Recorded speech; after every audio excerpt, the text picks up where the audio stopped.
Police have had to use force to avoid what might have become a bigger tragedy on Tuesday.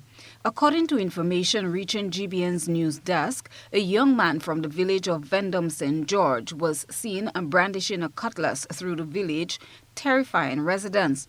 According to a source, sometime Tuesday afternoon, the man attempted to inflict a wound on an individual. Police were called in and had to resort to using force to disarm him. The police was called and responded and used the necessary force to be able to bring the situation under control.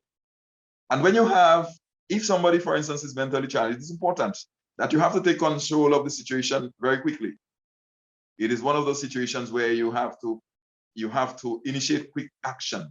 Notwithstanding, you have to be guided by the law and, of course, the use of force policy in terms of the continuum of force. Yes, we have, he had a weapon in his possession. Okay. That was ASP Trevor Rodney, head of the Community Relations Department. The alleged mentally ill man was taken to the General Hospital for medical attention and later a psychological evaluation. ASP Rodney explained what the law states in cases like these in accordance to Police Act Chapter 244, Volume 6 of the Continuous Revised Law of Grenada. It shall be the duty of the force to take lawful measures for A, preserving the public peace, B, preventing and detecting crimes and other infractions of the law, and C, apprehending and causing to be apprehended persons who shall have committed or shall be charged with or suspected of having committed or having abetted the commission of or being about to commit any crime or offense. So that is established in law that the police has responsibility for law enforcement in terms of protecting the rights of its citizens against any infraction of the law.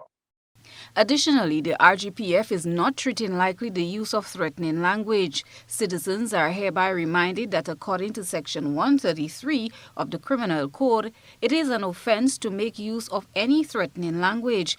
The officer warns citizens to be responsible with their conduct and language and respect each other's freedom.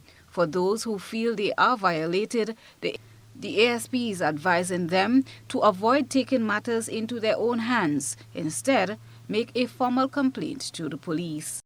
Threatening language, it may just look as just mere words, but it results, and we have had evidence where it resulted in injuries being actually inflicted after people have been threatened. And it's important that persons realize that it is an offense under the law, where you can be arrested and of course, brought to court, and certain measures you can